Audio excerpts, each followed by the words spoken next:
राधे राधे महाराज जी। महाराज जी, नाम जप काम करते हुए करना और मंदिर में बैठकर करने में कौन सा ज्यादा फलदायक है? मंदिर में बैठकर के नाम जप करने से विशेष लाभ होता है। गौशाला जहां गौएं बंधती हैं वहां बैठकर जप करना, भगवान के मंदिर में जप करना, यमुना या गंगा के 8 हाथ की दूरी पर जप करना। 8 हाथ दूरी धारा बह रही है, उसी के नजदीक आप जप कर रहे हो, कई गुना फल मिलता है। लेकिन विश्व ब्रह्मांड के समस्त तीर्थों में जप करने से जो कई गुना फल मिलता है, वृंदावन में लाख गुना उसका फल मिलता है, क्योंकि धाम है। 1 माला करो तो 1 लाख माला के बराबर होता है। वृंदावन धाम ये 1 लाख माला के बराबर, 1 माला 1 लाख माला के बराबर, क्योंकि ये भगवान का श्री धाम वृंदावन है, ये प्रियाजू का निज महल है। तो अगर हम इन स्थानों पर जाएं तो जरूर हम एकांत में बैठकर जप करें, ज्यादा लाभ मिलता है। का जी श्री हरिवंश। श्री हरिवंश महाराज जी। महाराज जी, आपके चरणों में कोटि कोटि प्रणाम। गुरुदेव, ये तो हमें पूर्ण विश्वास है कि आप अपने सब शिष्यों को जानते हैं, लेकिन गुरुदेव हमें तो इसकी अनुभूति नहीं होती। उस अनुभूति को हम कैसे प्राप्त करें? मंत्र जप करो, जो आपको गुरु मंत्र मिला है उसे जप करो, तो आपको यही अनुभव होगा कि प्रतिपल गुरुदेव की सबसे ज्यादा कृपा हमारे ऊपर है। जब मंत्र जपोगे तो मंत्र में जब आनंद की अनुभूति होती है तो गुरुदेव दिमाग में छाए रहते हैं, क्योंकि गुरुदेव ने ही तो मंत्र दिया है। तो गुरुदेव की कृपा से मंत्र, मंत्र की कृपा से आनंद, तो इसलिए जय गुरुदेव भगवान की। वो हमारे दिमाग में छाए रहते हैं और बार बार हमारा मन उनके चरणों में लौटता रहता है कि आप कृपा न करते तो ये सुख हमें न मिलता। हे गुरुदेव भगवान, धन्य है जो आप कृपा करके मिले हमें। बार बार वो बलिहार होता है, बार बार शरणागत होता है, बार बार गुरु की जय मनाता है। जब गुरु मंत्र के द्वारा आनंद की अनुभूति होती है तो खूब गुरु मंत्र जपो, अच्छे आचरण करो, तो गुरु कृपा का अनुभव हो जाएगा। गुरुदेव, जितना हम गुरु मंत्र जपेंगे उतना गुरु हमें ज्यादा जानेंगे। हाँ, उतने गुरु से प्रियता होने लगेगी। प्रेम, प्रेम का स्वरूप होता है अपने प्रियतम के बिना, अपने प्यारे के बिना जी ना पाना। तो यही गुरुदेव बैठे रहते हैं, गुरुदेव दूरी थोड़ी रहते हैं, ये दिमाग में बैठे रहते हैं। आज्ञा चक्र में ऐसा लगता है कि हमारे गुरुदेव भगवान विराजमान है। हर समय नाम जप करो, मंत्र जप करो, गुरुदेव द्वारा दिया हुआ, तो गुरु के सानिध्य का अनुभव होने लगता है। दीपक जी दिल्ली से। श्री हरिवंश। श्री हरिवंश महाराज जी। महाराज जी, भगवत गीता में जो विकर्म मतलब शास्त्रों के विरुद्ध कर्म जो होते हैं की व्याख्या की गई है ठाकुर जी द्वारा, महाराज जी उसे समझना चाहते थे कि विकर्म जो, इतनी बात समझ लो कि जो शास्त्र और संतों के प्रतिकूल है वो सब विकर्म है। शास्त्र और संतों के प्रतिकूल आचरण नहीं करना। जैसे गृहस्थ है, जैसे हमारी मेहनत की कमाई है, वो धर्म युक्त कर्म से कमाया गया है, लेकिन घूस, बेईमानी, ये सब अधर्म हो जाता है। तो हमें शास्त्र सम्मत कार्य करने हैं, हमें धर्मयुक्त कार्य करना है, वो भगवान की प्राप्ति कराता है। जो विकर्म है, शास्त्र विरुद्ध आचरण है, वो हमें तो नरक की प्राप्ति कराएंगे। धर्म विरुद्ध, कानून विरुद्ध आचरण करने पर हमारी दुर्गति हो जाएगी। समझ पा रहे हैं आप? तो शास्त्रों का स्वाध्याय करो, संतों की वाणी सुनो, उससे तुम्हें पता चलेगा क्या करना चाहिए, क्या नहीं करना चाहिए। तस्मात् शास्त्रम प्रमाणम ते कार्य अकार्य व्यवस्थित हो। कार्य और अकार्य की व्यवस्था शास्त्र प्रमाणित होनी चाहिए। तो शास्त्रों का स्वाध्याय करो, संतों का संग करो, तो तुम्हें खुद ज्ञान हो जाएगा क्या करना चाहिए, क्या नहीं करना चाहिए। और हम सबसे बढ़िया बात बताते हैं कि भगवान आपके हृदय में बैठे हैं। जब आप कुछ भी गलत करना चाहते हो तो आपको संकेत कर देते हैं, ये गलत है, मान जाओ वही बात। पर वो बात हम नहीं मानते, तब चलो संतों की बात मानो, शास्त्र की बात मानो। नहीं तो भगवान सबके हृदय में बैठे हैं। जहां हम गलत करना चाहेंगे वहां हमारे अंदर प्रेरणा आती है, ये गलत कार्य है, मुझे नहीं करना चाहिए, फंस जाओगे। पर हम वो बात नहीं मानते और मनमानी आचरण कर बैठते हैं। सीप वर्मा जी, पंजाब पटियाला से। राधे राधे महाराज जी। महाराज जी, आपके चरणों में कोटि कोटि प्रणाम। महाराज जी, श्री कृष्ण के चरणों में समर्पण करने का वास्तविक अर्थ क्या है? तन, मन, प्राण, इंद्रियां ये सब कृष्णाकार हो जाए।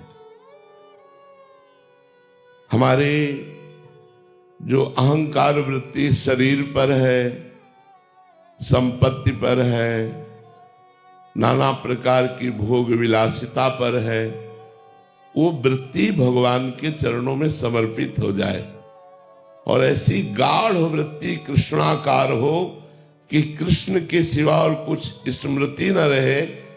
जैसे महापूज्या ब्रज की गोपी बेचने जा रही है दही, विक्रेतु कामाखिल गोप कन्या, मुरारी पादार्पित चित्त वृत्ति, दध्याधिकम मोह वसाद ओचद, गोविंद दामोदर माधवेति। वो बेचने जा रहे दही और बोलना चाहती कोई दही ले ले दही, पर मुख से निकलता है कोई गोविंद ले ले, कोई दामोदर ले ले, कोई माधव ले ले। जब हमारा मन, हमारी चित्त की एक एक वृत्ति कृष्णाकार हो जाए, तब समझना चाहिए कि श्री कृष्ण के चरणों में हमारा पूर्ण समर्पण हो गया है। किंचन मात्र मृत्यु तक का भय न रह जाए। विपत्ति, रोग, शोक, इनकी कोई परवाह न रह जाए। एकमात्र आनंद सिंधु श्री कृष्ण का विधान मान करके हम हर परिस्थिति को सहते हुए भगवत स्मरण एक तार चल रहा है, तो हमारी शरणागति पुष्ट है। तो हम शरणागत हैं भगवान के। जब तक तन, मन, प्राण ये भगवान को समर्पित नहीं होते, तब तक शरणागति पुष्ट नहीं होती। इसलिए तन समर्पित संपूर्ण क्रियाएं जो शरीर से होती हैं वो भगवान के लिए हो, कोई पापाचरण ना हो, तो हमारा शरीर समर्पित। मन संकल्प विकल्प करता है, कोई भी संकल्प विकल्प भगवान श्री कृष्ण से विमुख ना हो तो मन हमारा समर्पित। वाणी तन्वांग मनोभिरमलैः सोहम तयोवाश्रितः। वाणी केवल भगवन नाम जप, भगवन नाम कीर्तन, भगवत चर्चा, पर मंगल की भावना से जो हम व्यवहार की भी वार्ता करें, वो धर्म युक्त करे, तो हमारी वाणी समर्पित हो गई। जब तन समर्पित, मन समर्पित, वाणी समर्पित, प्राण समर्पित, प्राण समर्पित, प्राणों की क्रिया है श्वास प्रश्वास, प्राणों का आहार है अन्न जल। जब अन्न जल की स्मृति ना रहे और श्वास प्रश्वास भगवान नाम निरंतर चलने लगे, तब समझना चाहिए प्राण समर्पित। तो तन, मन, वाणी, प्राण समर्पित होने पर वो भक्त भगवान का स्वरूप हो जाता है। सात तरति सा लोकांतारयति, वो स्वयं तर जाता है, स्वयं तर जाता है और लोगों को तार देता है। ऐसी है भगवान की शरणागति। याग्निक कुमार जी छत्तीसगढ़ से। राधे राधे महाराज जी। महाराज जी, मेरा एक प्रश्न है कि जब दो पक्षों में वाद विवाद की परिस्थिति आती है तो दोनों को ये लगता है कि दोनों ही सही हैं। मुझे लगता है कि मैं सही हूं, सामने वाले पक्ष को लगता है कि वो सही है। तो ऐसी परिस्थिति में क्या करना चाहिए, क्योंकि जाने अनजाने में कोई पाप ना बन जाए, ये डर बना रहता है। किसी धर्मात्मा पुरुष को निर्णायक बना लेना चाहिए। जब दो पक्षों की वार्ता में निर्णय न निकल रहा हो तो किसी धर्मात्मा पुरुष को जो सम्यक ज्ञान रखता है उसको निर्णायक मान लेना चाहिए और उसके निर्णय को दोनों स्वीकार कर लेना चाहिए।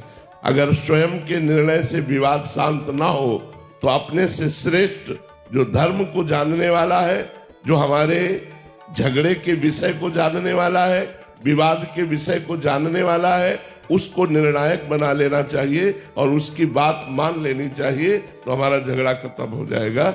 तो हमारे जितने विवाद हैं वो सब स्वार्थ युक्त होते हैं।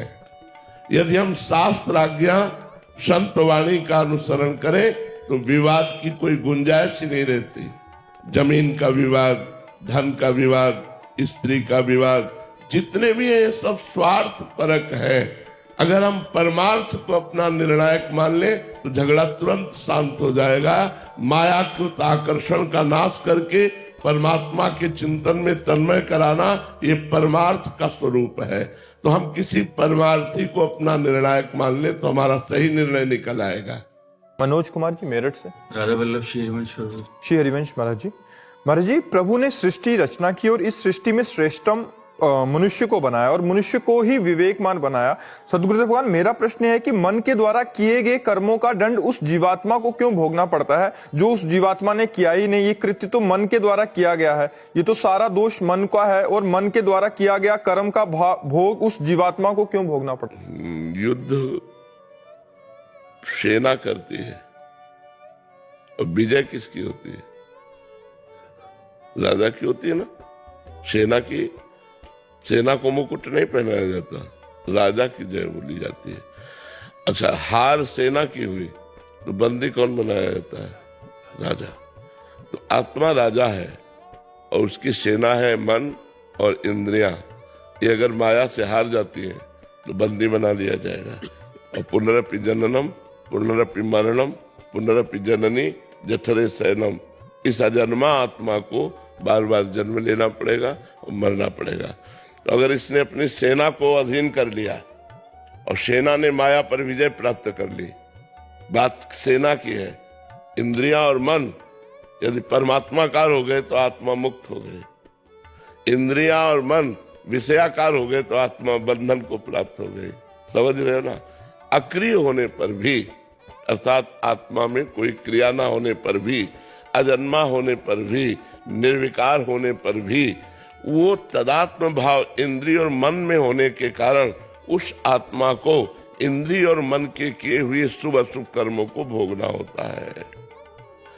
अगर वो इन इंद्रिय और मन पर विजय प्राप्त कर ले, इंद्रियों को अपने अधीन कर ले, मन को अपने अधीन कर ले, तो वही आत्मा निर्विकार है ऐसा बोध हो जाएगा। निर्विकार थी, निर्विकार है, निर्विकार रहेगा। आत्मा कभी विकार को प्राप्त होती ही नहीं है। पर जैसे सेना हारने पर राजा की हार हो जाती है, सेना जीतने पर राजा की जीत हो जाती है, ऐसे इंद्रिय और मन के विषयाकार होने पर आत्मा का बंधन है, इंद्रिय और मन भगवदाकार होने पर आत्मा का मोक्ष है।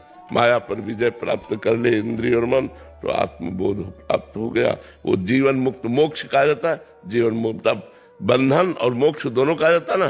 तो बंधन माया युक्त, बंधन से मुक्त मतलब माया मुक्त।